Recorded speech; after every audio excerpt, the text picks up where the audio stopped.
뭐라고요? 그 집이 팔렸다고요? 며느리의 비명이 온 집안을 울렸습니다. 그녀가 그토록 탐내던 시어머니의 집, 몰래 위임장까지 위조해가며 차지하려던 그 집이 하루아침에 사라진 겁니다. 사문서 위조 혐의로 조사 나왔습니다. 경찰이 찾아왔을 때 며느리는 두 다리에 힘이 풀려 주저앉았습니다. 바로 며칠 전까지만 해도 저에게 이렇게 말했던 년이에요. 어머니 코가 딱 돼지 코야. 돈복 없는 상이래요. 칠순 생일에 개밥 그릇에 찬밥을 담아주던 년이에요.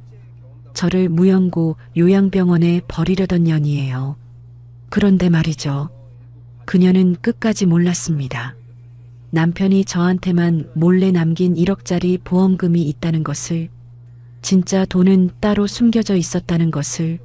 안녕하세요 여러분. 벌써 12월 말이네요. 구독과 좋아요, 알림 설정 꼭 눌러주시고요. 오늘은 칠순 생일날 며느리에게 개밥그릇에 밥을 받은 69세 어머니가 며느리 몰래 집을 팔아버리고 통쾌하게 반격한 이야기입니다. 만약 내 생일날 며느리가 개밥그릇에 찬밥을 담아준다면 여러분은 어떻게 하시겠어요?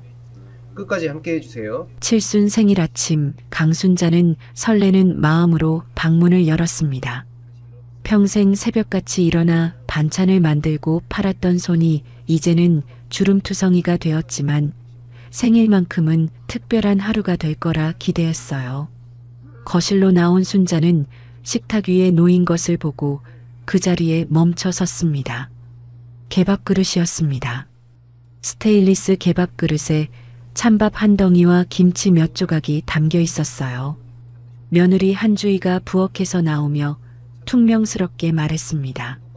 어머니, 진지 드세요. 순자는 귀를 의심했습니다. 주희야, 이게 뭐니? 순자가 떨리는 목소리로 물었습니다. 주희는 눈 하나 깜짝하지 않고 대답했습니다. 밥이요. 왜요? 못 드시겠어요? 순자는 아들 한정우를 바라봤습니다. 정우는 신문을 들여다보며 고개조차 들지 않았어요. 순자의 가슴속에서 뜨거운 것이 치밀어 올랐습니다. 정우야, 너는 왜 아무 말도 안 하니? 순자가 아들에게 물었지만 정우는 여전히 신문만 바라봤습니다. 주희가 비웃듯 말했습니다. 어머니, 생일상은 저녁에 차려드릴게요. 아침부터 뭘 그리 바라세요. 순자는 더 이상 말을 잇지 못했습니다. 70년을 살면서 이렇게 가슴이 먹먹한 아침은 처음이었어요. 순자는 개밥그릇을 물끄러미 내려다보다가 고개를 돌렸습니다. 식탁에 앉을 수 없었습니다. 순자는 천천히 자신의 방으로 돌아가 문을 닫았습니다. 방 안에서 순자는 벽에 걸린 남편의 영정 사진을 바라봤습니다. 여보, 나 오늘 칠순이야. 순자는 남편 사진을 향해 나직이 말했습니다. 눈물이 볼을 타고 흘러내렸지만 소리는 내지 않았어요. 평생 아들 하나만 바라보고 살았습니다. 새벽 4시에 일어나 반찬을 만들고 시장에서 팔아 아들을 대학까지 보냈어요. 남편이 일찍 세상을 떠난 후로 순자에게 아들은 전부였습니다. 그 아들이 며느리 앞에서 고개도 들지 못하는 모습을 보니 하늘이 무너지는 것 같았어요. 순자는 눈물을 손등으로 훔치고 자리에서 일어났습니다. 저녁이 되었습니다. 순자는 혹시나 하는 마음에 거실로 나왔습니다. 하지만 생일상은 어디에도 없었어요.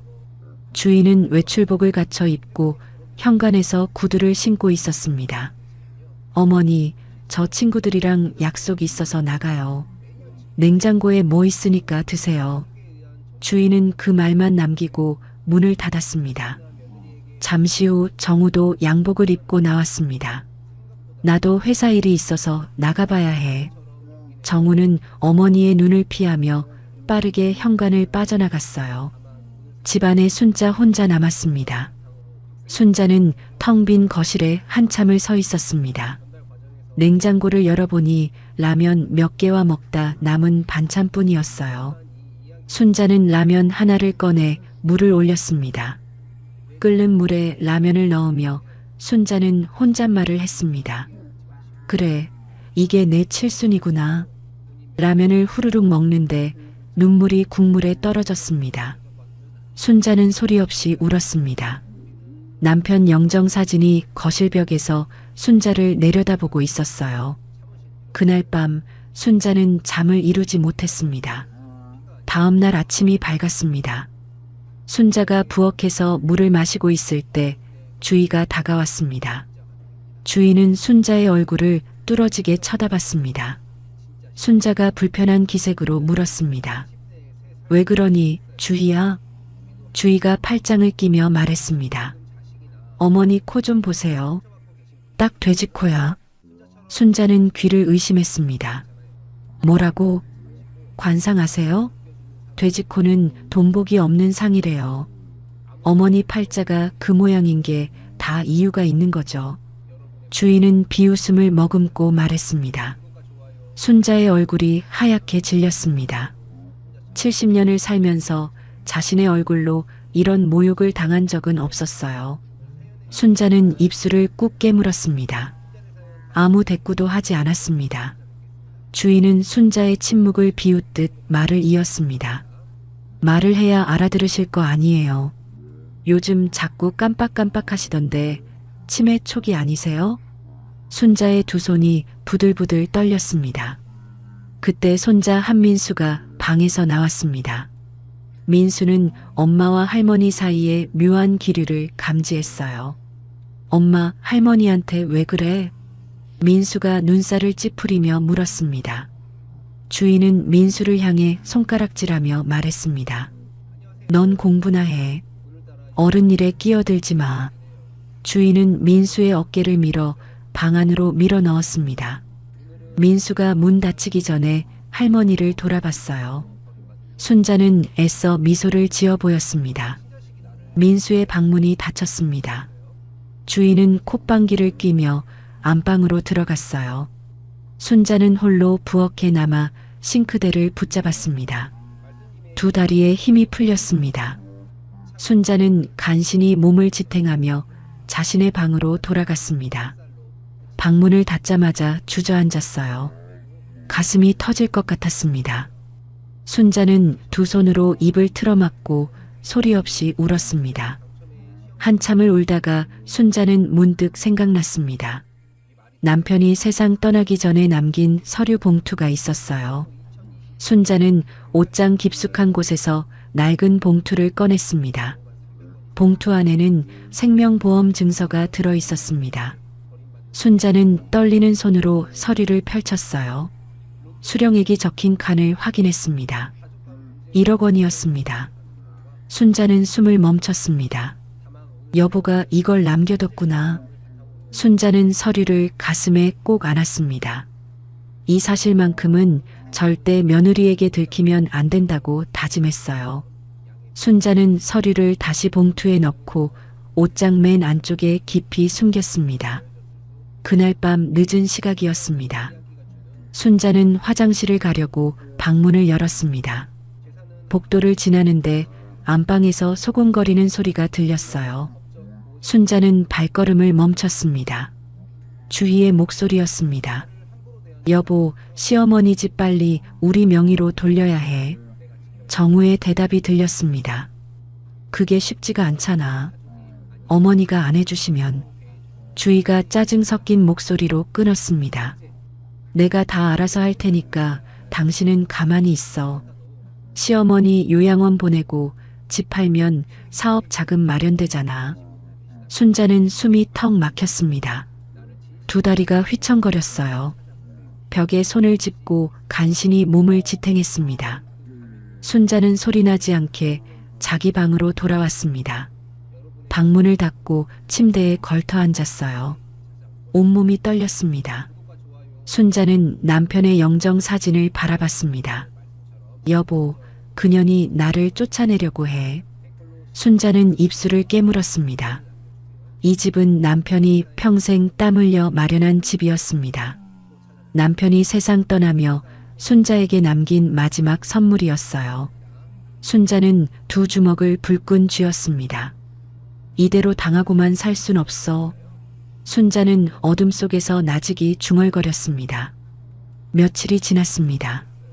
순자는 그날 밤 엿들은 대화가 머릿속에서 떠나지 않았어요. 요양원이라는 단어가 귓가에 맴돌았습니다. 순자는 불안한 마음에 자신의 서랍을 열어봤습니다. 도장을 보관해두던 작은 상자가 있었어요. 순자는 상자 뚜껑을 열었습니다. 비어 있었습니다. 순자는 눈을 비비고 다시 봤어요. 분명히 이곳에 두었던 도장이 사라져 있었습니다. 순자는 서랍 속을 샅샅이 뒤졌습니다. 옷장도 열어보고 이불 밑도 들춰봤어요. 어디에도 도장은 없었습니다. 순자의 등줄기로 식은땀이 흘렀습니다. 순자는 거실로 나가 주희에게 물었습니다. 주희야, 혹시 내 도장 못 봤니? 주희는 소파에 앉아 휴대폰을 보다가 고개를 들었어요. 도장이요? 무슨 도장요? 내 서랍에 있던 거 말이야. 분명히 거기 뒀는데 없어졌어.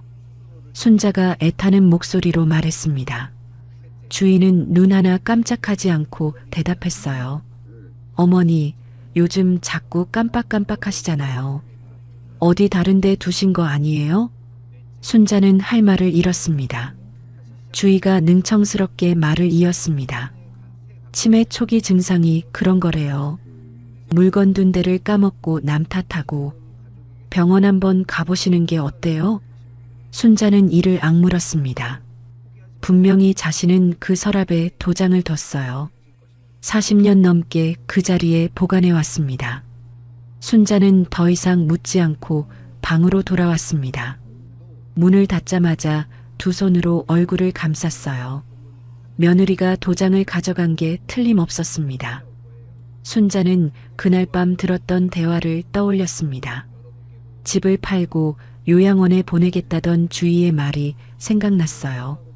도장이 필요한 이유가 한 가지밖에 없었습니다.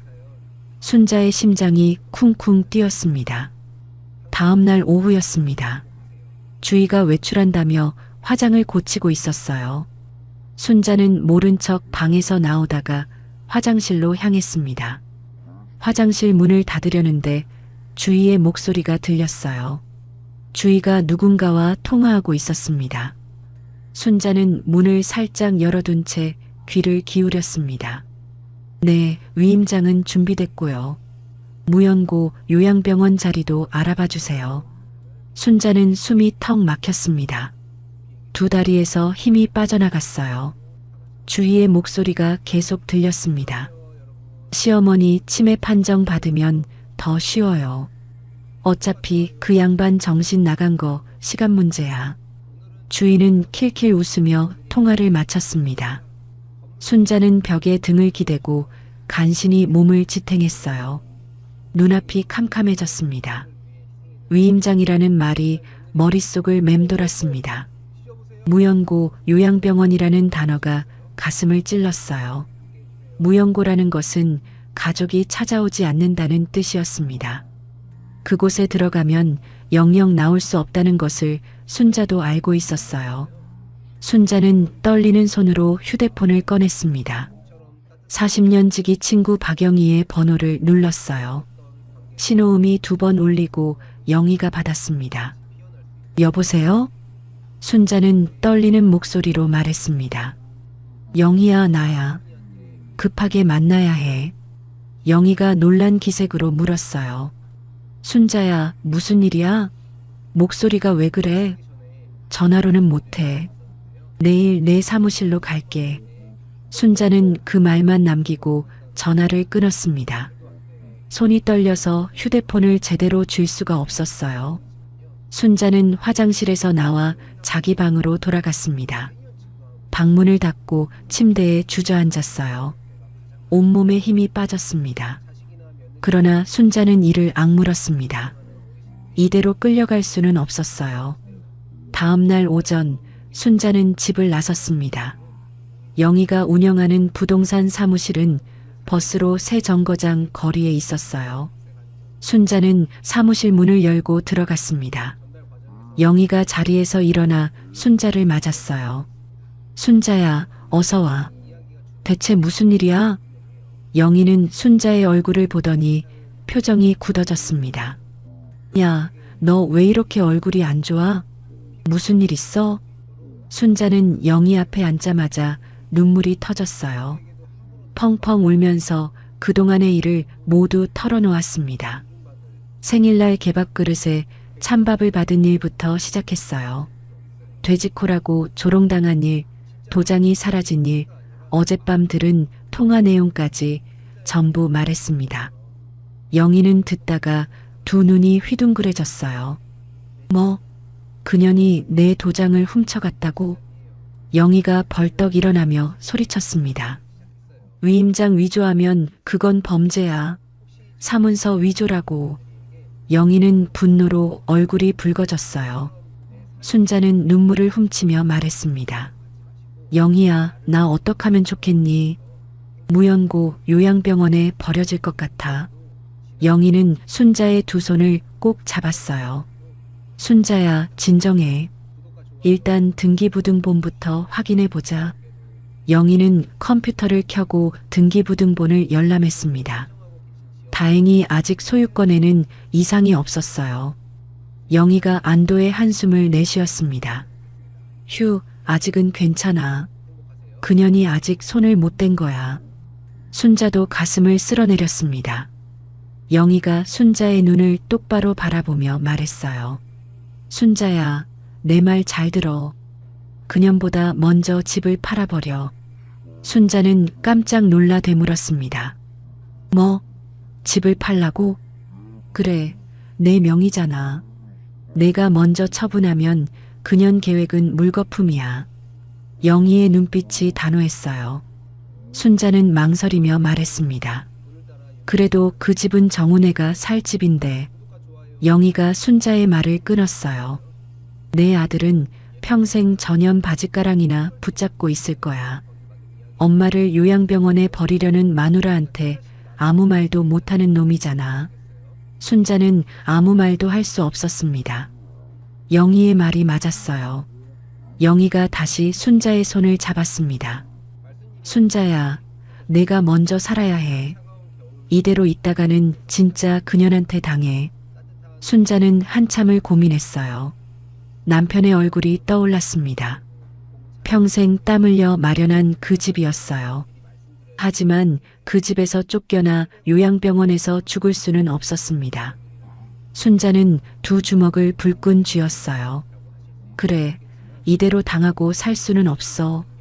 순자가 결연한 표정으로 말했습니다. 영희야, 나 좀 도와줘. 영희가 순자의 손을 꼭 쥐며 대답했어요. 걱정 마. 내가 다 알아서 해줄게. 그년이 꿈도 못 꾸게 만들어줄 테니까.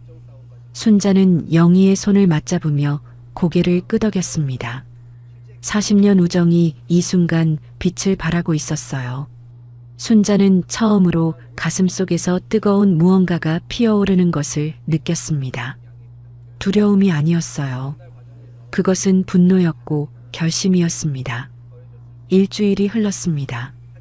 영희는 약속대로 발 빠르게 움직였어요. 오랜 단골 고객 중에 믿을 만한 사람을 찾아 나섰습니다. 그리고 마침내 적합한 매수인을 찾았어요. 사업가 김도연이었습니다. 김도연은 50대 중반의 자산가로 영희와 10년 넘게 거래해온 사이였어요. 영희가 김도연에게 전화를 걸었습니다. 사장님, 급한 매물이 하나 있는데 만나서 얘기할 수 있을까요? 김도연이 흔쾌히 응했어요. 다음 날 오전 영희의 사무실에서 세 사람이 만났습니다. 순자는 떨리는 마음으로 김도연과 마주 앉았어요. 영희가 먼저 입을 열었습니다. 사장님, 이분이 제 40년 지기 친구 강순자 씨예요. 사정이 좀 급해서요. 김도연이 순자에게 가볍게 목례를 했어요. 처음 뵙겠습니다. 김도연입니다. 순자도 어색하게 인사를 받았습니다. 영희가 조심스럽게 상황을 설명하기 시작했어요.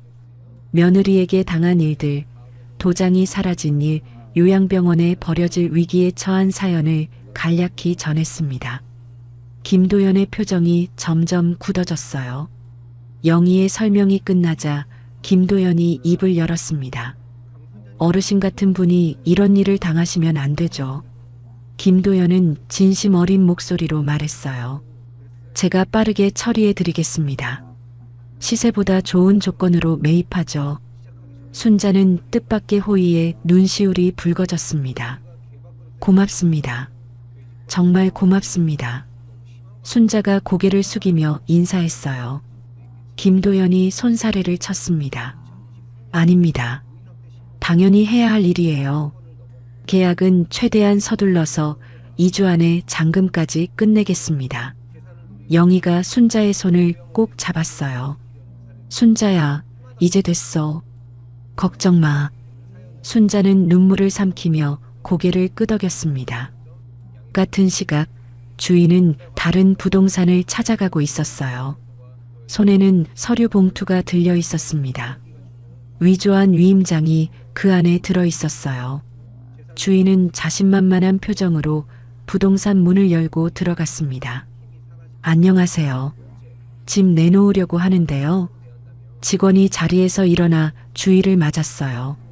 네, 어떤 매물이신가요? 주인은 서류를 꺼내 테이블 위에 펼쳤습니다. 시어머니 집이에요. 제가 데리러 왔어요. 여기 위임장 있습니다. 직원이 서류를 훑어보더니 고개를 갸웃거렸어요. 잠시만요. 등기부등본 확인 좀 해볼게요. 직원이 컴퓨터를 두드렸습니다. 잠시 후 직원의 표정이 묘해졌어요. 손님, 이 매물은 소유자 직접 확인이 필요합니다. 대리인으로는 진행이 어려워요. 주희의 얼굴이 살짝 굳어졌습니다. 왜요? 위임장 있잖아요. 주희가 짜증 섞인 목소리로 따졌어요. 직원이 난처한 표정을 지었습니다. 죄송합니다만 저희 내부 규정상 고액 매물은 소유자 본인 확인이 필수예요. 주인은 서류를 획 집어들었습니다. 됐어요. 다른 데 알아볼게요. 주인은 문을 쾅 닫고 나왔어요. 길거리에서 휴대폰을 꺼내 누군가에게 전화를 걸었습니다. 네, 요양병원이요?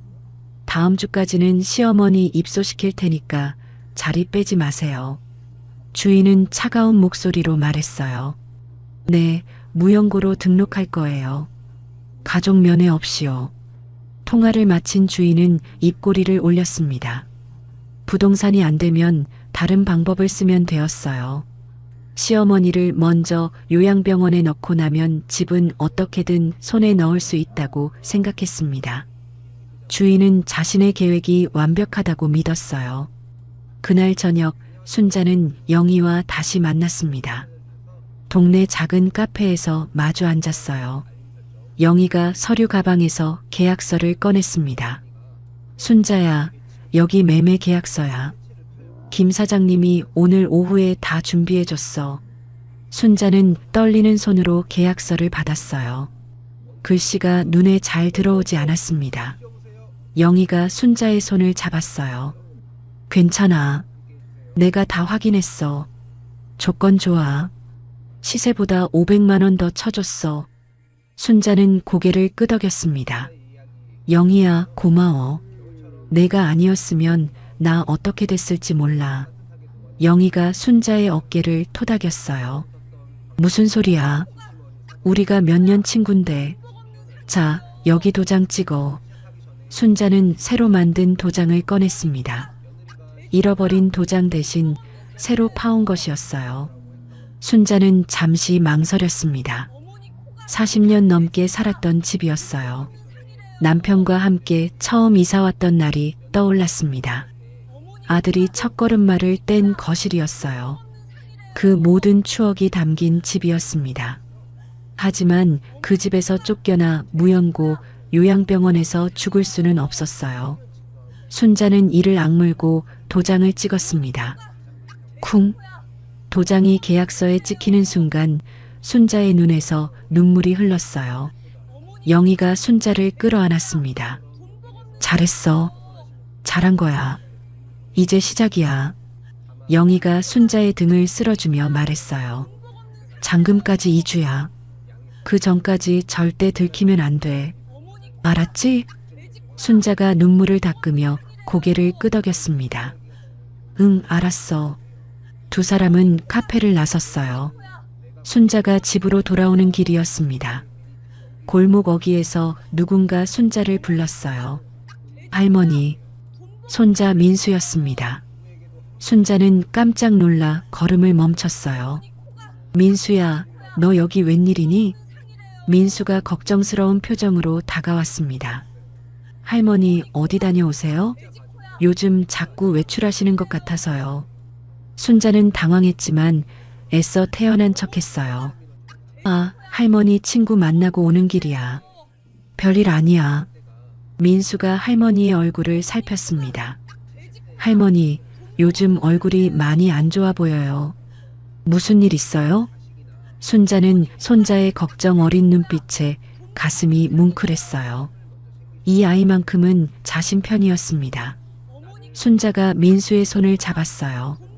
민수야, 할머니 괜찮아. 근데 할머니가 곧 잠깐 어디 좀 가야 할 것 같아. 민수의 눈이 커졌습니다. 어디요? 할머니, 무슨 일이에요? 엄마가 할머니한테 또 뭐라고 했어요? 순자는 민수의 질문에 입술을 깨물었어요. 며느리 욕을 손자 앞에서 할 수는 없었습니다. 아니야, 아무 일도 아니야. 나중에 다 얘기해 줄게. 순자는 민수의 머리를 쓰다듬었어요. 공부 열심히 해라. 할머니가 맛있는 거 해줄게. 민수는 뭔가 더 묻고 싶었지만 할머니의 표정을 보고 입을 다물었어요. 두 사람은 함께 집으로 돌아왔습니다. 그날 밤 늦은 시각이었습니다. 가족들이 모두 잠든 후 순자는 방에서 나왔어요. 거실벽에 걸린 남편의 영정 사진 앞에 섰습니다. 순자는 한참을 말없이 사진을 바라봤어요. 여보, 내가 우리 집 팔기로 했어. 순자는 나직이 속삭였습니다. 당신이 평생 땀 흘려 마련한 집인데 미안해. 눈물이 볼을 타고 흘러내렸어요. 이대로 있다간 나 정말 요양병원에서 죽게 생겼어. 당신 이해하지? 순자는 영정 사진을 향해 물었습니다. 대답은 없었지만 남편의 웃는 얼굴이 순자를 바라보고 있었어요. 순자는 눈물을 훔치고 자기 방으로 돌아왔습니다. 옷장을 열어 깊숙한 곳에 숨겨둔 보험 서류를 확인했어요. 1억 원짜리 생명보험 증서가 그대로 있었습니다. 순자는 서류를 다시 제자리에 넣으며 중얼거렸어요. 이건 정우한테도 말 안 할 거야. 진짜 필요할 때 쓸 거야. 순자는 옷장 문을 닫았습니다. 창밖으로 달빛이 스며들었어요. 순자는 침대에 누워 천장을 바라봤습니다. 2주 후면 모든 것이 바뀔 것이었어요. 순자는 두 눈을 감았습니다. 두려움보다 결심이 더 컸습니다. 장금일 이틀 전이었습니다. 순자는 영희와 함께 새로 마련한 보금자리를 보러 갔어요. 버스를 2번 갈아타고 도착한 곳은 작은 빌라 단지였습니다. 3층짜리 빌라의 2층, 작은 방 2개와 거실이 딸린 집이었어요. 영희가 열쇠를 꺼내 문을 열었습니다. 순자야, 여기야. 들어가 봐. 순자는 조심스럽게 안으로 들어섰어요. 빈 방이었지만 햇살이 창문으로 쏟아져 들어왔습니다. 거실 창밖으로 작은 공원이 보였어요. 순자는 창가에 서서 한참을 바깥을 바라봤습니다. 여기가 내 새 집이 되는 거구나. 순자가 나직이 중얼거렸어요. 영희가 순자의 어깨에 손을 올렸습니다. 어때? 마음에 들어? 순자는 고개를 끄덕였어요. 응, 작지만 따뜻해 보여. 영희가 웃으며 말했습니다. 보증금은 집한 돈에서 빼고 나머지는 내 통장에 넣어둘게. 순자가 영희를 바라봤어요. 영희야, 내가 없었으면 나 어떻게 됐을지 몰라. 영희가 손사래를 쳤습니다. 무슨 소리야? 우리 사이에 그런 말하는 거 아니야. 영희는 순자의 손을 꼭 잡았어요. 그리고 절대 그년한테 알려주면 안 돼. 알았지? 순자가 단호하게 고개를 끄덕였습니다. 알아. 걱정 마. 두 사람은 빈 방을 둘러보며 이것저것 필요한 것들을 의논했어요. 영희가 아는 가구점에서 싸게 살 수 있다고 했습니다. 순자는 새 출발을 앞두고 가슴이 두근거렸어요. 두려움과 설렘이 뒤섞인 묘한 감정이었습니다. 그날 저녁 순자는 집으로 돌아왔습니다. 가족들이 모두 잠든 늦은 밤이었어요. 순자는 살금살금 손자 민수의 방문 앞에 섰습니다. 문을 살짝 열고 안을 들여다봤어요.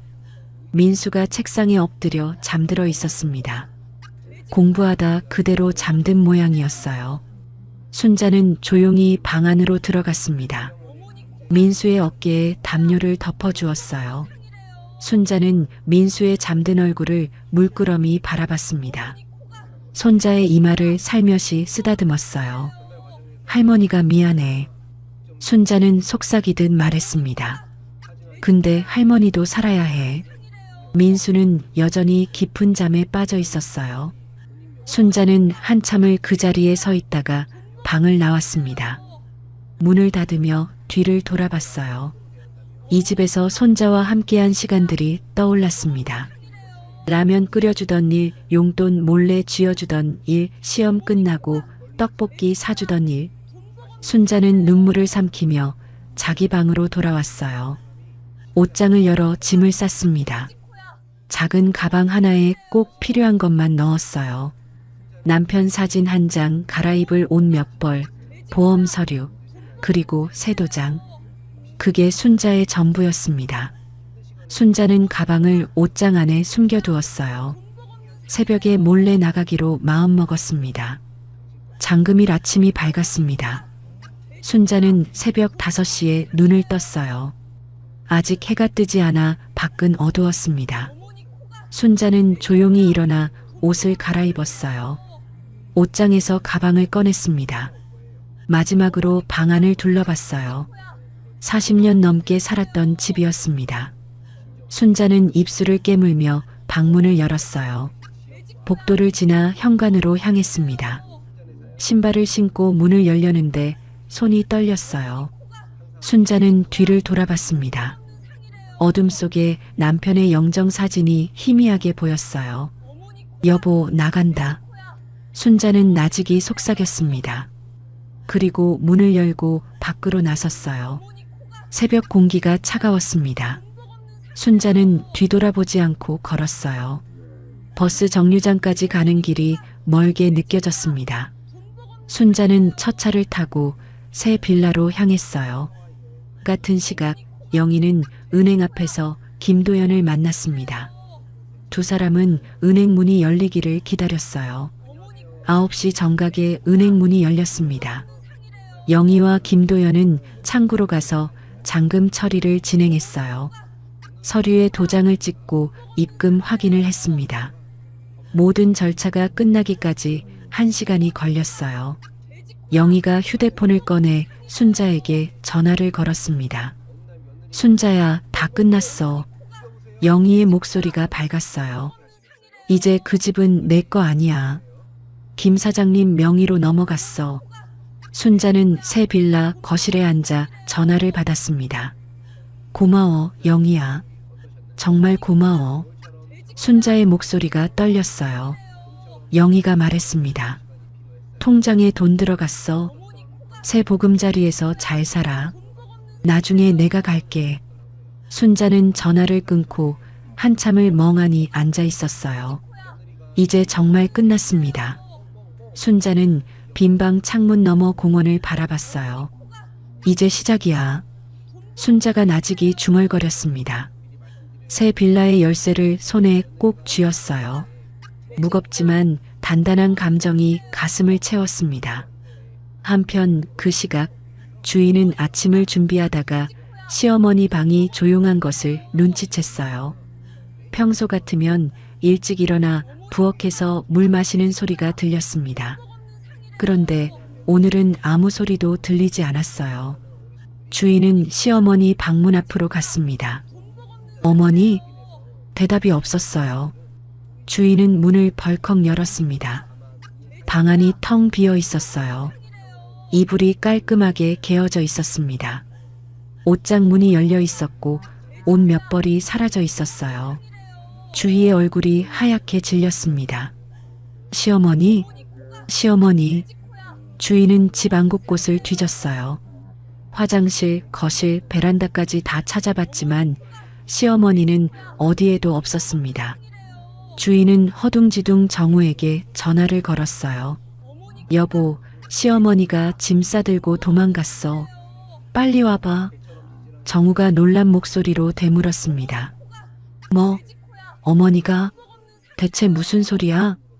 주인은 소리를 질렀어요. 내가 지금 그걸 알아? 빨리 오라고. 정우는 회사에 양해를 구하고 급히 집으로 향했습니다. 주인은 거실을 서성이며 이리저리 전화를 돌렸어요. 시어머니의 휴대폰은 전원이 꺼져 있었습니다. 주인은 불안함 속에서 문득 생각이 떠올랐어요. 부동산에 전화해서 집 매물건을 확인해 봐야겠다고요. 주인은 지난번에 갔던 부동산이 아닌 다른 곳에 전화를 걸었습니다. 여보세요? 거기 부동산이죠? 혹시 이 주소로 매물 나온 거 있어요? 주인은 집 주소를 불러줬어요. 잠시 후 직원의 대답이 들렸습니다. 아, 그 매물이요? 이미 잔금까지 완료된 매물입니다. 주희의 얼굴이 일그러졌습니다. 뭐라고요? 그게 무슨 소리예요? 직원이 다시 말했어요. 오늘 아침에 잔금 처리됐어요. 소유권 이전 끝났습니다. 주희의 귀가 멍해졌습니다. 손에서 휴대폰이 미끄러져 떨어졌어요. 주인은 벽에 기대며 주저앉았습니다. 그게 무슨 소리야? 주희의 비명이 텅 빈 거실에 울려 퍼졌습니다. 내가 팔려고 했단 말이야. 그 집은 내 거였다고.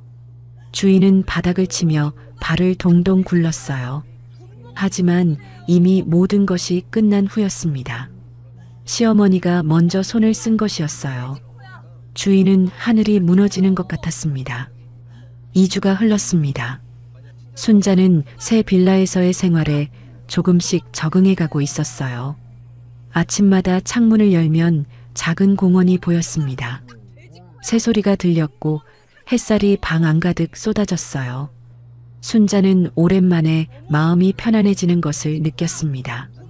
어느 날 순자는 영희와 함께 동네를 산책하다가 작은 상가를 발견했어요. 빈 점포 하나에 임대문이라고 적힌 종이가 붙어 있었습니다. 순자는 멈춰서서 그 가게를 물끄러미 바라봤어요. 영희가 순자의 눈길을 따라갔습니다. 왜? 저기 눈에 들어와? 순자가 천천히 고개를 끄덕였어요. 영희야, 나 다시 반찬 장사 해볼까 싶어. 영희의 눈이 반짝였습니다. 그래, 내가 만든 반찬이 얼마나 맛있는데. 당연히 해야지. 순자는 가게 앞에 서서 안을 들여다봤어요. 작았지만 반찬 가게 하기에 딱 알맞은 크기였습니다. 다시 내 손으로 벌어먹고 살아야지. 순자가 나직이 중얼거렸어요. 영희가 순자의 어깨를 두드렸습니다. 좋아. 내가 계약 도와줄게. 집주인 연락처 알아볼 테니까 기다려. 영희는 그 자리에서 바로 전화를 걸기 시작했어요. 순자는 가게 창문에 비친 자신의 얼굴을 봤습니다. 주름진 얼굴이었지만 눈빛이 살아있었어요. 며칠 후 순자는 상가 계약을 마쳤습니다. 영희가 집주인과 협상해서 좋은 조건을 받아냈어요. 순자는 가게 안에 들어서서 이리저리 둘러봤습니다. 벽에 선반을 달고 냉장고를 들여놓을 자리를 정했어요. 여기에 반찬 진열하고 저쪽에 계산대 놓으면 되겠다. 순자는 혼잣말을 하며 가게 구석구석을 살폈습니다. 영희가 페인트통을 들고 들어왔어요. 순자야, 벽색칠은 내가 도와줄게. 어떤 색이 좋아? 순자는 잠시 생각하다 대답했습니다. 연한 노란색으로 하자. 따뜻해 보이잖아. 두 사람은 함께 벽을 칠했어요. 페인트 냄새가 진동했지만 기분은 좋았습니다. 순자는 땀을 흘리며 붓을 놀렸어요. 평생 반찬 팔아 아들 키웠던 그 손이었습니다. 이제 그 손으로 다시 새 삶을 시작하는 것이었어요. 가게 준비에 일주일이 걸렸습니다. 간판을 달 날이 되었어요. 순자는 간판 업체 직원에게 가게 이름을 말했습니다. 순자네 반찬이요. 직원이 고개를 끄덕이며 간판을 달았어요. 빨간 글씨로 쓰인 순자네 반찬이라는 글자가 햇빛에 반짝였습니다. 순자는 가게 앞에 서서 간판을 올려다봤어요. 가슴이 벅찼습니다. 드디어 내 가게다. 순자의 눈에 눈물이 고였어요. 영희가 옆에서 박수를 쳤습니다. 축하해, 순자야. 대박 나자. 순자는 눈물을 훔치며 웃었습니다. 가게 오픈 첫날이 밝았습니다. 순자는 새벽 4시에 일어나 반찬을 만들기 시작했어요. 시금치나물, 콩나물 무침, 멸치볶음, 깍두기. 순자의 손은 40년 전처럼 빠르게 움직였습니다. 해가 뜰 무렵 가게에 도착해 반찬을 진열했어요. 아침 9시 가게 문을 열었습니다. 처음에는 손님이 없었어요. 순자는 가게 앞을 쓸며 지나가는 사람들을 바라봤습니다. 1시간쯤 지났을 때 중년 여성 한 명이 가게 앞에 멈춰 섰어요. 여기 새로 열었네요. 반찬 좀 볼게요. 순자는 반갑게 맞았습니다. 네, 들어오세요. 오늘 첫날이에요. 여성이 반찬을 이것저것 살펴봤어요. 시금치나물을 집어 맛을 봤습니다. 어머, 이거 진짜 맛있다. 집에서 만든 맛이야. 순자의 얼굴에 환한 웃음이 번졌어요. 고맙습니다. 제가 새벽부터 만들었어요. 여성은 시금치나물과 멸치볶음을 샀습니다. 그 뒤로 손님이 하나둘 늘어났어요. 점심때가 되자 가게 앞에 줄이 생겼습니다. 여기 나물 맛있다더라. 새로 연 집인데 손맛이 끝내준대. 입소문이 퍼지기 시작했어요. 저녁 무렵 순자는 준비한 반찬을 거의 다 팔았습니다. 영희가 가게에 들러 깜짝 놀랐어요. 야, 순자야. 첫날부터 이렇게 잘 되면 어떡해? 순자는 지친 얼굴이었지만 행복해 보였습니다. 영희야, 오랜만에 이렇게 뿌듯하다. 순자는 빈 반찬통들을 바라보며 말했어요. 내 손으로 번 돈이잖아. 이 맛에 사는 거지. 영희가 순자를 꼭 안아줬습니다. 잘했어. 정말 잘했어. 한편 그 시각 주인은 집에서 경찰 2명과 마주하고 있었습니다. 경찰이 신분증을 보여주며 말했어요. 한주희 씨 맞으시죠? 위임장 위조 및 사문서 위조 혐의로 조사 나왔습니다. 주희의 얼굴이 새하얗게 질렸습니다. 뭐요? 나는 아무것도 안 했어요. 주희가 발을 동동 굴렀어요. 경찰이 서류를 꺼내 보여줬습니다. 신고 접수된 서류와 필적 감정 결과가 일치합니다. 동행해 주셔야겠습니다. 주인은 뒷걸음질 쳤어요. 말도 안 돼. 이건 오해예요. 하지만 경찰은 단호했습니다. 조사 후에 해명하실 기회가 있습니다. 일단 함께 가시죠. 주인은 어쩔 수 없이 경찰을 따라 나섰어요. 현관문을 나서는데 마침 정우가 도착했습니다. 정우는 아내가 경찰차에 타는 모습을 보고 멍하니 서 있었어요. 주희야, 대체 무슨 일이야? 정우가 소리쳤지만 경찰차는 이미 출발했습니다. 정우는 허탈하게 그 자리에 주저앉았어요. 같은 날 오후 정우에게 전화가 걸려왔습니다. 사업거래처 사장이었어요. 한 부장님, 죄송한데 이번 계약 취소해야 할 것 같습니다. 정우의 심장이 철렁 내려앉았습니다. 무슨 말씀이세요? 이미 다 진행된 건데요. 거래처 사장이 한숨을 쉬며 말했어요. 자금 회수가 어려울 것 같아서요. 요즘 경기가 너무 안 좋잖아요. 양해 부탁드립니다. 전화가 끊겼습니다. 정우는 손에서 힘이 빠져 휴대폰을 떨어뜨렸어요. 이 계약이 무산되면 사업은 끝이었습니다. 정우는 사무실 책상에 머리를 박으며 신음했어요. 다 끝났어. 사업도 끝이야. 정우의 눈앞이 캄캄해졌습니다.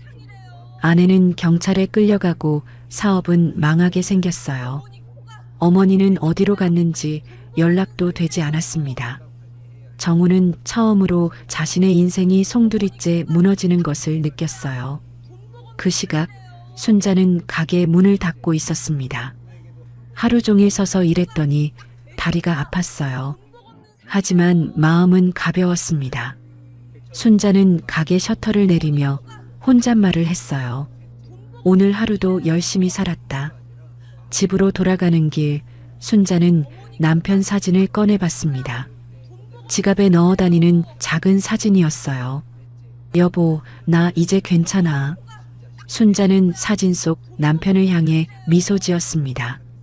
당신이 남겨준 돈으로 새 출발했어. 고마워. 순자는 사진을 다시 지갑에 넣고 집을 향해 걸었어요. 저녁 노을이 하늘을 물들이고 있었습니다. 순자의 발걸음은 어느 때보다 가벼웠어요. 한 달이 흘렀습니다. 순자네 반찬 가게는 동네에서 입소문이 자자해졌어요. 단골 손님이 하나둘 늘어났습니다. 순자는 매일 새벽 4시에 일어나 반찬을 만들었어요. 시금치나물, 콩나물 무침, 멸치볶음, 깍두기, 잡채. 주문이 늘어날수록 만들어야 할 반찬도 많아졌습니다. 순자는 쉬는 날 없이 가게를 열었어요. 영희가 걱정스러운 눈으로 말했습니다. 순자야, 너 요즘 너무 무리하는 거 아니야? 얼굴이 많이 안 좋아 보여. 순자는 손을 내저었어요. 괜찮아. 이 정도는 아무것도 아니야. 젊었을 때는 더했어. 영희가 한숨을 쉬었습니다. 그때랑 지금이 같아? 이제 칠순인데 몸 좀 챙겨. 순자는 웃으며 대답했어요. 걱정 마. 나 아직 튼튼해. 하지만 순자의 몸은 이미 한계에 다다르고 있었습니다. 밤마다 다리가 퉁퉁 붓고 허리가 끊어질 듯 아팠어요. 두통도 잦아졌습니다. 그래도 순자는 쉬지 않았어요. 손님들이 기다리고 있었기 때문이었습니다. 그날도 평소처럼 가게를 열었습니다. 점심시간이 다가오자 손님들이 몰려들었어요. 순자는 계산대와 진열대를 오가며 정신없이 움직였습니다. 사장님, 시금치나물 하나요. 멸치볶음이랑 깍두기 주세요. 손님들의 주문이 쏟아졌어요. 순자는 연신 반찬을 담고 계산을 했습니다. 그때였어요. 갑자기 순자의 눈앞이 핑 돌았습니다. 천장이 빙글빙글 돌아가는 것처럼 보였어요. 순자는 계산대를 붙잡으려 했지만 손에 힘이 들어가지 않았습니다. 사장님? 사장님! 손님의 다급한 목소리가 멀리서 들리는 것 같았어요. 순자의 몸이 앞으로 쓰러졌습니다. 바닥에 쿵 하고 부딪히는 소리가 났어요. 가게 안이 순식간에 아수라장이 되었습니다. 119 불러요. 빨리. 누군가 소리쳤어요. 순자는 의식이 희미해지는 것을 느꼈습니다. 눈을 뜨려고 했지만 눈꺼풀이 천근만근이었어요. 어둠 속으로 빠져드는 것 같았습니다. 영희는 가게 근처를 지나다가 구급차 사이렌 소리를 들었습니다. 구급차가 순자네 반찬 앞에 서 있는 것을 보고 심장이 철렁 내려앉았어요. 영희는 뛰어갔습니다. 순자야, 순자야. 영희가 소리쳤어요. 구급대원들이 순자를 들것에 싣고 있었습니다. 순자의 얼굴이 창백했어요. 저 이 환자 보호자예요. 같이 타도 되죠? 영희가 다급하게 물었습니다. 구급대원이 고개를 끄덕였어요. 영희는 구급차에 올라탔습니다. 순자의 손을 꼭 잡았어요. 순자야, 정신 차려. 나야, 영희야. 순자의 눈꺼풀이 미세하게 떨렸지만 눈을 뜨지 못했습니다. 영희의 눈에서 눈물이 흘러내렸어요. 이 바보야, 내가 무리하지 말랬잖아. 구급차는 사이렌을 울리며 병원으로 달렸습니다. 병원 응급실에 도착한 순자는 곧바로 검사실로 옮겨졌어요.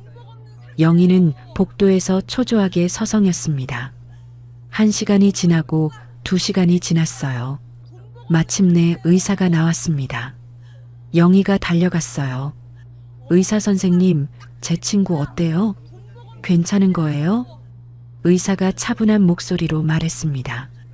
보호자분이시죠? 환자분은 과로와 스트레스로 인한 빈혈과 고혈압 증세가 심합니다. 영희의 얼굴이 굳어졌어요. 의사가 말을 이었습니다. 다행히 생명에는 지장이 없지만 당분간 절대 안정이 필요합니다. 최소 2주는 푹 쉬셔야 해요. 영희는 한숨을 내쉬었습니다. 휴, 그래도 다행이다. 감사합니다, 선생님. 의사가 고개를 끄덕이며 돌아갔어요. 영희는 병실로 향했습니다. 순자가 침대에 누워 있었어요. 링거를 맞고 있었고 얼굴에는 아직 핏기가 없었습니다. 영희는 침대 옆 의자에 앉아 순자의 손을 잡았어요. 이 바보야, 그렇게 무리하면 어떡해. 영희는 눈물을 글썽이며 말했습니다. 순자는 여전히 눈을 감고 있었어요. 영희는 순자의 손을 꼭 쥔 채 밤을 새웠습니다. 한편 그 시각 정우의 집은 아수라장이었습니다. 현관문 앞에 빚쟁이 2명이 서서 고함을 지르고 있었어요. 한정우, 나와. 돈 갚아. 숨어봤자 소용없어. 어차피 찾아낼 거야. 정우는 집 안에서 문을 잠근 채 벽에 등을 기대고 있었습니다. 사업 부도가 최종 확정된 후 빚쟁이들이 하루가 멀다 하고 찾아왔어요. 전화는 하루에도 수십 통씩 울렸습니다.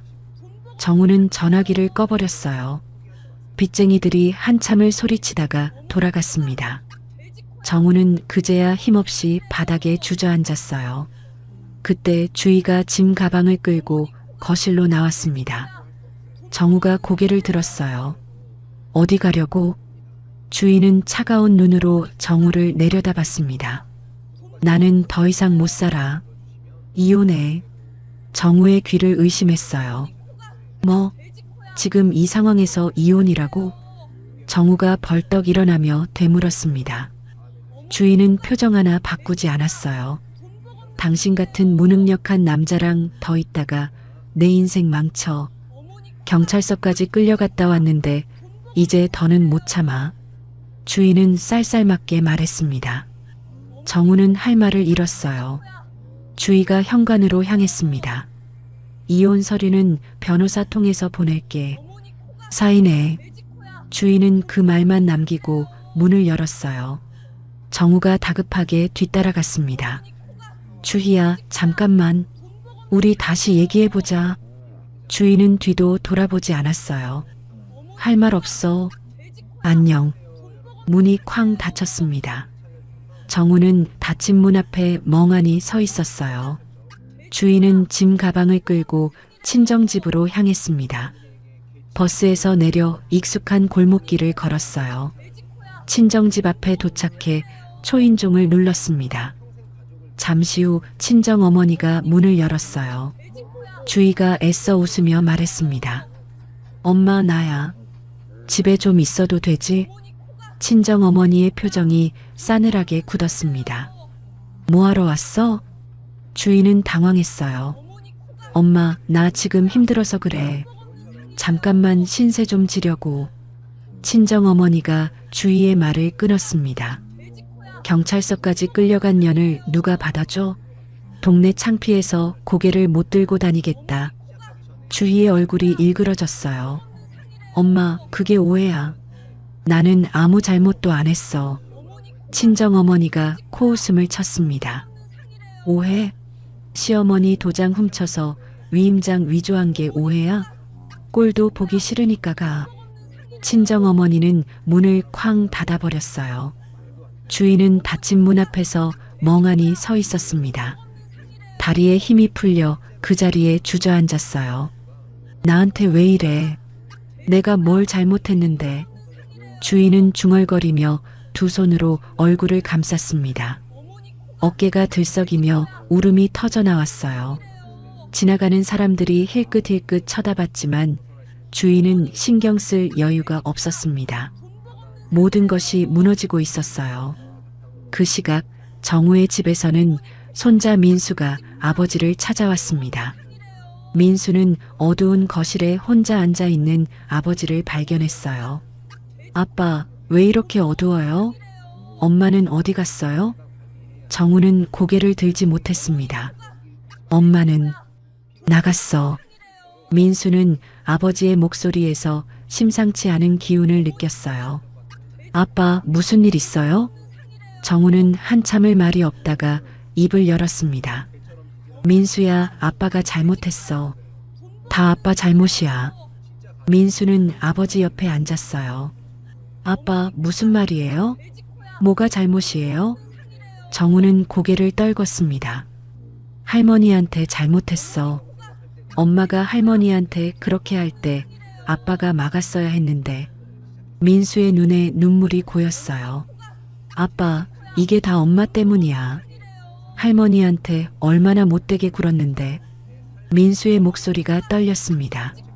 생일날 개밥그릇에 밥 담아주고 돼지코라고 놀리고 치매라고 무시하고 나 다 봤어.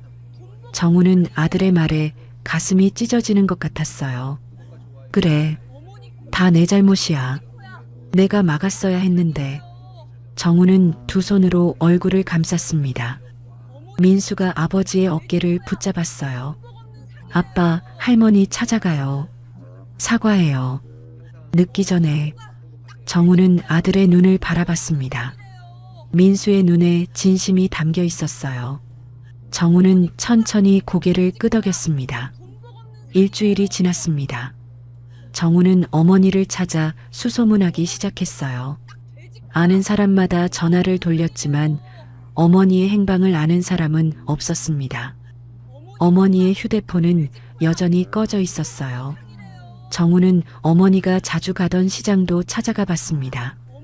예전에 어머니가 반찬을 팔던 자리는 다른 사람이 장사하고 있었어요. 정우는 시장 상인들에게 물어봤지만 아무도 어머니를 본 적이 없다고 했습니다. 막막했어요. 그때 민수가 아버지에게 말했습니다. 아빠, 할머니 친구분 있잖아요. 부동산 하시는 분. 그분한테 물어보면 안 돼요? 정우는 퍼뜩 생각이 났어요. 어머니의 40년 지기 친구 박영희.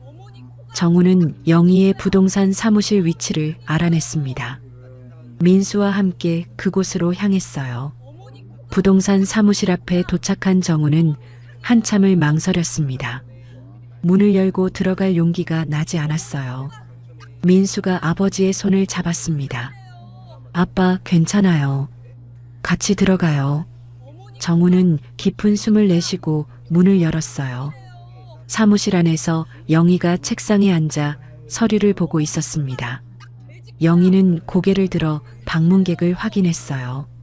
정우와 민수를 본 영희의 표정이 싸늘하게 굳어졌습니다. 뭐하러 왔어? 영희가 차갑게 물었어요. 정우는 고개를 숙였습니다. 어머니가 어디 계신지 알고 싶어서요. 영희가 코웃음을 쳤어요. 이제 와서? 그동안은 뭐 했는데? 정우는 아무 말도 할 수 없었습니다. 영희가 자리에서 일어나 정우 앞으로 다가왔어요. 내 어머니가 얼마나 힘들었는지 알아? 생일날 개밥그릇에 밥 받고 돼지코라고 조롱당하고 요양병원에 버려질 뻔했어. 영희의 목소리가 높아졌습니다. 그때 넌 뭐 했어? 신문만 보고 있었잖아. 정우는 고개를 더 깊이 숙였어요. 영희의 말이 비수가 되어 가슴에 꽂혔습니다. 그러니까 저도 알아요. 제가 잘못했어요. 정우의 목소리가 떨렸어요. 그래서 사과하고 싶어요. 어머니 한 번만 만나게 해주세요. 영희는 한참 동안 정우를 노려봤습니다. 민수가 앞으로 나섰어요. 아주머니, 아빠가 정말 반성하고 있어요. 제발 할머니 어디 계신지 알려주세요. 민수의 눈에 눈물이 그렁그렁 맺혀 있었습니다. 영희는 민수를 보더니 한숨을 내쉬었어요. 내 할머니는 지금 병원에 입원해 계셔. 정우의 얼굴이 하얗게 질렸습니다. 병원이요?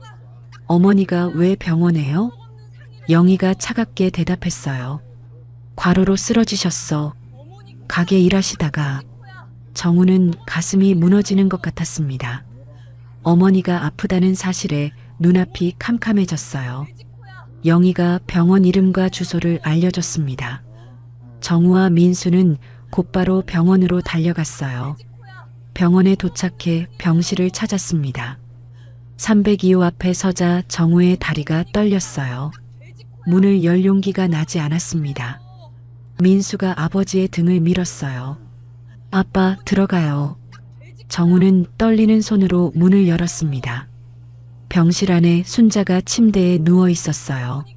링거를 맞고 있었고 얼굴이 많이 야위어 있었습니다. 순자는 창밖을 바라보고 있다가 문이 열리는 소리에 고개를 돌렸어요. 정우와 눈이 마주쳤습니다. 순자의 표정이 굳어졌어요. 내가 왜 여기 있니? 순자의 목소리는 차가웠습니다. 정우는 문 앞에서 한 발짝도 움직이지 못했어요. 어머니, 정우의 목소리가 갈라졌습니다. 그때 민수가 뛰어들어왔어요. 할머니, 민수가 침대로 달려가 순자의 손을 잡았습니다. 할머니, 보고 싶었어요. 많이 아프셨어요? 순자의 굳었던 표정이 풀렸어요. 민수야. 순자는 손자의 얼굴을 쓰다듬었습니다. 할머니도 보고 싶었어. 순자의 눈에 눈물이 고였어요. 정우는 그 모습을 보다가 천천히 앞으로 걸어갔습니다. 그리고 순자의 침대 앞에 무릎을 꿇었어요. 쿵! 무릎이 바닥에 닿는 소리가 병실에 울렸습니다. 어머니, 죄송합니다. 정우가 고개를 숙이며 말했어요. 제가 못난 놈입니다. 어머니가 그렇게 힘들 때 아무것도 못했어요. 정우의 어깨가 들썩였습니다. 주희가 어머니한테 그럴 때 제가 막았어야 했는데 저는 비겁하게 눈 감고 있었어요. 정우의 눈에서 눈물이 뚝뚝 떨어졌어요. 순자는 무릎 꿇은 아들을 내려다봤습니다. 한참을 말이 없었어요. 병실에 정적이 흘렀습니다. 마침내 순자가 입을 열었어요. 정우야. 순자의 목소리는 담담했습니다. 엄마도 많이 힘들었어. 순자는 천천히 말을 이었어요. 평생 너 하나만 바라보고 살았는데 내가 그렇게 모른 척할 때마다 가슴이 찢어지는 것 같았어. 정우는 고개를 더 깊이 숙였습니다. 죄송합니다. 정말 죄송합니다. 정우가 울먹이며 말했어요. 순자는 한숨을 내쉬었습니다. 주희랑은 어떻게 됐니? 정우가 고개를 들었어요. 이혼했습니다. 주희가 먼저 나갔어요. 순자는 고개를 끄덕였습니다. 그래, 그게 낫겠다. 정우가 순자의 손을 붙잡았어요. 어머니, 이제 정신 차렸습니다. 다시 시작하고 싶습니다. 순자는 아들의 눈을 똑바로 바라봤습니다. 정우의 눈에 진심이 담겨 있었어요. 예전에 눈치 보던 눈빛이 아니었습니다. 순자는 잠시 고민하다 침대 옆 서랍을 열었어요. 서류 봉투 하나를 꺼냈습니다. 내 아버지가 남긴 보험금이 있어. 정우의 눈이 커졌어요. 어머니, 이런 게 있었어요?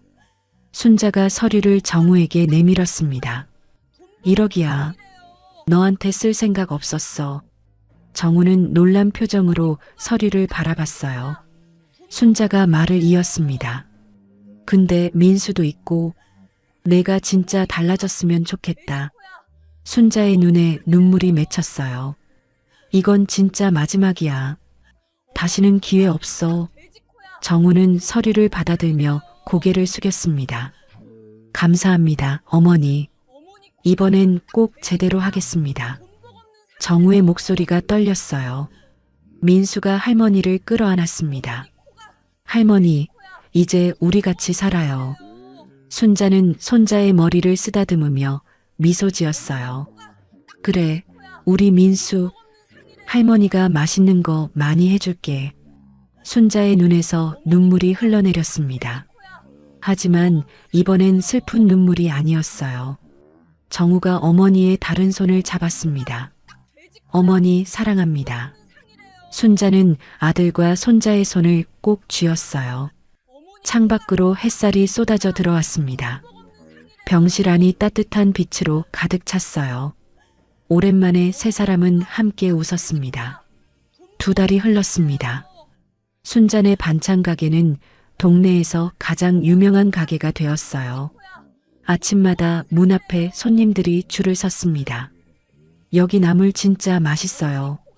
우리 엄마 반찬 맛이야. 사장님 손맛이 끝내줘요. 손님들의 칭찬이 끊이지 않았어요. 순자는 건강을 되찾은 후 다시 가게에 나왔습니다. 하지만 이번에는 혼자가 아니었어요. 정우가 옆에서 함께 일하고 있었습니다. 정우는 새벽마다 배달 준비를 하고 오토바이로 주문받은 반찬을 배달했어요. 처음에는 서툴러서 반찬통을 쏟기도 했습니다. 길을 헤매서 배달이 늦기도 했어요. 그래도 정우는 포기하지 않았습니다. 땀을 뻘뻘 흘리며 배달을 다녔어요. 순자는 그런 아들의 모습을 지켜보며 마음이 놓였습니다. 정우가 배달을 마치고 돌아왔어요. 헬멧을 벗으며 말했습니다. 어머니, 오늘 배달 20건 다 끝냈어요. 순자가 물병을 건네며 말했어요. 수고했다. 물 마시고 좀 쉬어라. 정우는 물을 벌컥벌컥 마셨습니다. 순자는 아들을 보며 빙그레 웃었어요. 예전에 눈치만 보던 아들이 아니었습니다. 땀 흘려 일하는 아들의 모습이 대견했어요. 점심시간이 다가오자 가게가 북적였습니다. 민수가 계산대에 앉아 계산을 하고 있었어요. 대학 합격 후 방학을 맞아 할머니 가게를 돕고 있었습니다. 할머니, 오늘도 완판이에요. 민수가 밝은 목소리로 외쳤어요. 순자가 흐뭇하게 웃었습니다. 우리 민수 덕분이야. 계산 빨리빨리 잘하네. 민수가 씩 웃으며 대답했어요. 할머니 반찬이 맛있으니까 손님이 많은 거죠. 순자는 손자의 머리를 쓰다듬었습니다. 배고프지? 점심 먹자. 할머니가 내 좋아하는 잡채 해놨어. 민수의 눈이 반짝였어요. 진짜요? 할머니 잡채 최고. 세 사람은 가게 한쪽에서 함께 점심을 먹었습니다. 잡채, 시금치나물, 깍두기, 된장찌개. 순자가 정성껏 만든 음식이었어요. 정우가 밥을 먹다 말고 입을 열었습니다. 어머니, 이 맛이에요. 제가 어릴 때 먹던 그 맛. 정우의 눈에 눈물이 그렁그렁 맺혔어요. 순자가 아들에게 반찬을 더 올려주며 말했습니다. 많이 먹어라. 힘들게 일했잖아. 세 사람은 오랜만에 함께 웃으며 밥을 먹었어요. 따뜻한 시간이었습니다. 오후 3시쯤 영희가 가게에 들렀습니다. 손에 케이크 상자를 들고 있었어요. 순자야, 나왔어. 영희가 환하게 웃으며 들어왔습니다. 순자가 반갑게 맞았어요. 어머, 영희야. 이게 뭐야? 영희가 케이크 상자를 열었습니다. 가게 오픈 2달 기념이잖아. 축하해. 하얀 생크림 케이크 위에 축하합니다라고 적혀 있었어요. 순자의 눈에 눈물이 고였습니다. 영희야, 고마워. 내가 없었으면 이 가게도 없었어. 영희가 손사래를 쳤어요. 무슨 소리야? 다 내가 잘해서 그런 거지. 영희가 순자의 손을 꼭 잡았습니다. 순자야, 너 이제 진짜 사장님 됐네. 대단해. 순자가 웃으며 대답했어요. 다 내 덕분이야. 평생 못 갚을 은혜야. 두 친구는 서로를 바라보며 웃었습니다. 40년 우정이 빛나는 순간이었어요. 한편 그 시각 주인은 허름한 고시원 방에 홀로 앉아 있었습니다. 좁은 방에 침대 하나와 작은 책상이 전부였어요. 주인은 컵라면을 먹으며 창밖을 멍하니 바라봤습니다. 경찰 조사를 받은 후 벌금형을 선고받았어요. 친정에서도 버림받고 남편과도 이혼했습니다. 아는 사람 하나 없는 동네에서 혼자 살고 있었어요. 주인은 휴대폰을 꺼내 인터넷 뉴스를 봤습니다. 지역 뉴스에 익숙한 가게 이름이 떴어요. 순자네 반찬, 동네 맛집으로 입소문. 기사에는 순자가 가게 앞에서 환하게 웃는 사진이 실려 있었습니다. 옆에는 정우와 민수도 함께 있었어요. 주인은 이를 악물었습니다. 손에 든 휴대폰이 부들부들 떨렸어요. 주인은 휴대폰을 침대 위에 던졌습니다. 창밖으로 어둠이 내리고 있었어요. 주인은 무릎을 끌어안고 웅크렸습니다. 자신이 시어머니에게 했던 일들이 떠올랐어요. 개밥그릇에 밥을 담아주던 일, 돼지코라고 조롱하던 일, 요양병원에 버리려 했던 일. 주인은 고개를 떨궜습니다. 그때는 몰랐어요. 그 모든 행동이 자신에게 돌아올 줄은. 저녁이 되었습니다. 순자는 가게 문을 닫고 정우, 민수와 함께 저녁을 먹으러 나갔어요. 동네 작은 식당이었습니다. 순자가 말했어요. 오늘은 내가 쏜다. 칠순 때 못 먹은 생일밥 이제야 먹네. 정우와 민수가 깜짝 놀랐습니다. 어머니, 그때 일은 다 잊으세요. 정우가 미안한 표정으로 말했어요. 순자가 웃으며 손을 저었습니다. 아니야. 잊으면 안 돼. 기억해야 다시는 안 그러지. 순자의 말에 정우는 고개를 숙였습니다. 음식을 주문하고 기다리는데 민수가 뭔가를 꺼냈어요. 작은 케이크 상자였습니다. 할머니, 사실 저도 준비한 게 있어요. 민수가 케이크 상자를 열었습니다. 작은 딸기 케이크 위에 촛불이 꽂혀 있었어요. 할머니, 늦었지만 생신 축하드려요. 민수가 촛불에 불을 붙였습니다. 정우도 옆에서 말했어요. 어머니, 생신 축하드려요. 그때 못 해드린 거 이제라도 해드리고 싶었어요. 순자의 눈에서 눈물이 흘러내렸습니다. 너희들. 순자는 말을 잇지 못했어요. 가슴이 벅차올랐습니다. 할머니, 소원 빌고 불어요. 민수가 밝게 웃으며 말했습니다. 순자는 눈을 감았어요. 무슨 소원을 빌어야 할지 생각했습니다. 그리고 천천히 눈을 뜨고 촛불을 후 불었어요. 촛불이 꺼지자 정우와 민수가 박수를 쳤습니다. 할머니, 무슨 소원 빌었어요? 민수가 물었어요. 순자가 미소 지으며 대답했습니다. 이제 됐어. 더 바랄 게 없어. 순자는 두 사람의 손을 잡았어요.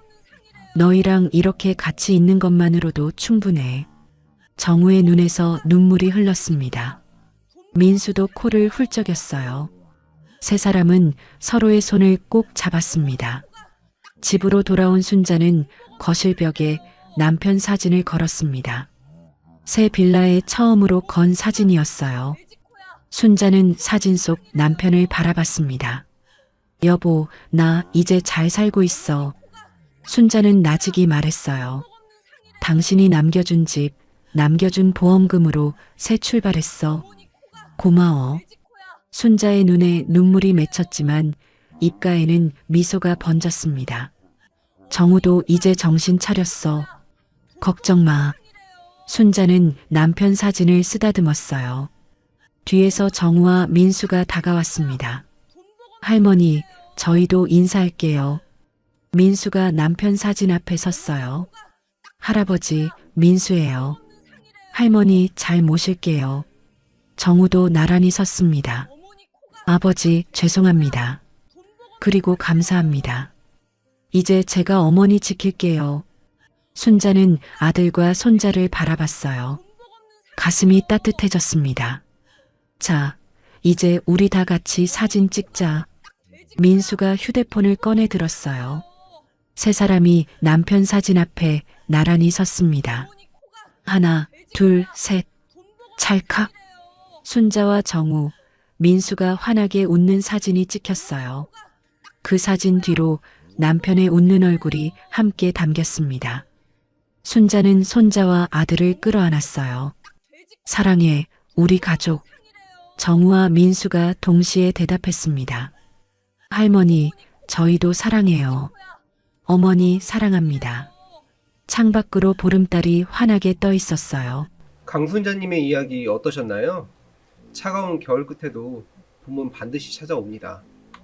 순자의 삶도 그랬어요. 가장 깊은 어둠 속에서 다시 피어난 꽃처럼요. 시작하기 전에 미리 말씀드려야 할 게 있었는데요. 며느리가 개밥그릇에 밥을 담아주고 돼지코라고 조롱했더니 너무 심한 거 아니야? 실화야? 라고 생각하실 수도 있겠지만 실제로 2023년 노인학대 신고 건수는 2만 건을 넘었고 그중 가족에 의한 학대가 80%가 넘습니다. 재산을 노리고 부모를 요양원에 강제 입소시키려는 사례도 해마다 늘고 있어요. 다만 오늘 사연은 실제 경험담을 바탕으로 각색한 것이라는 점 양해 부탁드려요. 전달 과정에서 일부 과장이나 극적 요소가 더해졌을 수 있습니다. 하지만 이 이야기가 주는 교훈은 분명해요. 첫째, 재산은 반드시 본인 명의로 지키세요. 자식에게 미리 넘기면 힘이 사라집니다. 둘째, 누군가 나를 함부로 대한다면 참는 것이 효도가 아닙니다. 스스로를 지키는 것이 진짜 용기예요. 셋째, 진짜 내 편은 멀리 있지 않습니다. 40년 지기 친구 영희처럼 어려울 때 손 내밀어주는 사람이 진짜 가족이에요. 넷째, 인생은 언제든 다시 시작할 수 있습니다. 순자는 칠순에 새 가게를 열고 다시 일어섰어요. 늦은 나이란 없습니다. 혹시 지금 가족에게 상처받고 힘든 시간을 보내고 계신 분들이 있다면 순자처럼 포기하지 마세요. 당신의 인생은 당신 것입니다. 누구도 함부로 할 수 없어요. 겨울이 아무리 길어도 봄은 반드시 옵니다. 여러분의 봄도 곧 찾아올 거예요. 구독과 좋아요, 알림 설정을 눌러주시면 여러분께도 순자처럼 진정한 행복이 찾아올 거예요. 댓글로 시청하고 계신 지역과 의견을 남겨주세요. 순자의 사연 다음에도 재미있는 사연으로 찾아뵙겠습니다. 항상 건강하시고 행복하세요. 감사합니다.